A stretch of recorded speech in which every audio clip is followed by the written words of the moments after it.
आप वो खाते हैं, बिरयानी खाते हैं, क्या क्या होता है उसमें? चावल होते हैं, गोश्त होता है, कुछ मसाले होते हैं, मुझे सारे नहीं मालूम, नमक है और मिर्च है और तेजपात है और दालचीनी है और बहुत से और ये मसाले हैं बहुत से। होता क्या है, भूनते हैं, मसालों को भूनते हैं, गोश्त को भूनते हैं, चावल भी डाल देते हैं, गला देते हैं, बिरयानी हो गई।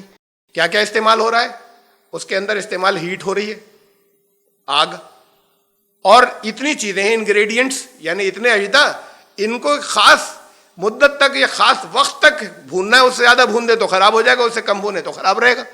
उस खास वक्त तक इसे भूनना है, मतलब, और उसके बाद फिर एक खास वक्त तक ही उसको गलाना है। इससे ज्यादा गला दे तो खाया नहीं जाएगा किसी से, इससे कम गलाएं तो नहीं खाया जाएगा। अब ये इतनी सी दुनिया में जितने मसाले हैं वो सब इकट्ठे कर दीजिए एक ड्रम में, सब। उस ड्रम को बड़ी तेजी के साथ में, जैसे ये सीमेंट का होता है ना, सीमेंट बजरी मिलाने का, उसमें बड़ी बहुत फास्ट स्पीड का बना के उसमें घुमाइए इसे, नीचे आग भी जला दीजिए, और वहां से एक पाइप ले जाइए दूसरे एक ट्रे के अंदर। अब ये घूम रहा है और नीचे आग भी जल रही है। तो क्या कभी लाखों करोड़ों साल में ऐसा भी हो सकता है इत्तेफाक से कि बस उतनी ही गर्मी मिल गई, उतने ही मसाले मिल गए, बाकी छूट गए, उतनी गर्मी मिल गई, उतनी देर वो भुन भी गया हिलने से, और फिर बिरयानी पककर इधर निकल आई, बाकी चीजें छूट गई वहां पर? करोड़ों साल में भी कभी ऐसा हो सकता है? बस इतने इम्कान है खुद से इन जर्रों के वजूद में आने का, जितने एटम यहां कायनात में फैले हुए हैं। ये खुद से, ये इंटेलिजेंट इंसान की जहानत नहीं किया कि इतनी देर ये करोगे तो बनेगी बिरयानी, नहीं तो नहीं बनेगी, और इतनी ही चीजें मिलाएंगे। ये उनमें से नेचुरल सिलेक्शन खुद से इतनी सिलेक्ट हो जाए, इतनी भुन जाए और बिरयानी निकल आए। इतने इम्कान है ये खुद से वजूद में आने का, इनकी समझ में नहीं आता। सड़क पर चले जा रहे हैं, अब आपको कुछ सिक्के नजर आए, 20 सिक्कों की ढेरी रखी है, 10-10 रुपए वाले जो सिक्के आते हैं, एक तरफ ढेरी, बाकायदा एक ढेरी बनी रखी, तो बिल्कुल बराबर के फासले पे थोड़ी दूर आगे, और बिल्कुल बराबर के फासले पे थोड़ी दूर आगे एक और देखा उसे आपने, तो ये ज़हन में आएगा ये किसी ने, ये कोई करके गया। ये अगर इधर उधर बिखरे होते तो समझते किसी की जेब फटी हुई थी, उसमें से गिर गए।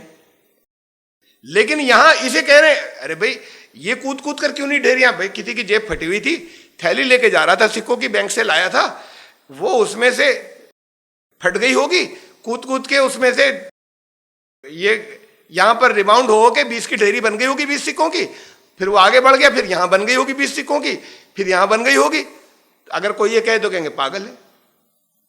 अरे तुम्हें कैसे पता चला कोई करके गया, ये ढेरी बना के गया 20-20 सिक्कों की, तुम्हें कैसे मालूम हो गया? और वो अगर इधर उधर कहीं बिखरे पड़े होते तो कहते कि ये उसकी थैली में से गिरते हुए गए, किसी की थैली फटी हुई थी, तो ये क्यों नहीं थैली फटी हुई थी, यहां पे अरेंज हो गए? ये इसलिए कि ये तरतीब है इसके अंदर एक, ये तरतीब खुद से नहीं होती।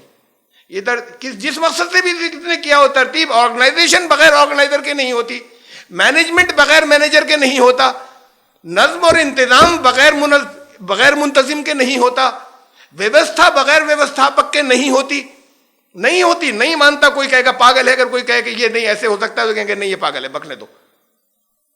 और ये इतना बड़ी कायनात, इतनी व्यवस्था, तुम्हारी अपनी बॉडी के अंदर ऐसी व्यवस्था, और इतना बड़ा नज़्म, इतनी बड़ी कायनात के अंदर ये खुद से हुआ है।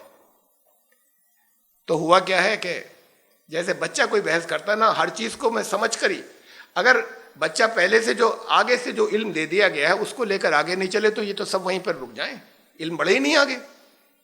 तो फिर जो सबसे और बड़ा इल्म वाला है उसने जो इल्म एडवांस में दे रखा है उसे मान लो, उसे मानकर आगे चलोगे तो फायदे में रहोगे, वरना ऐसे ही भटकते रहोगे।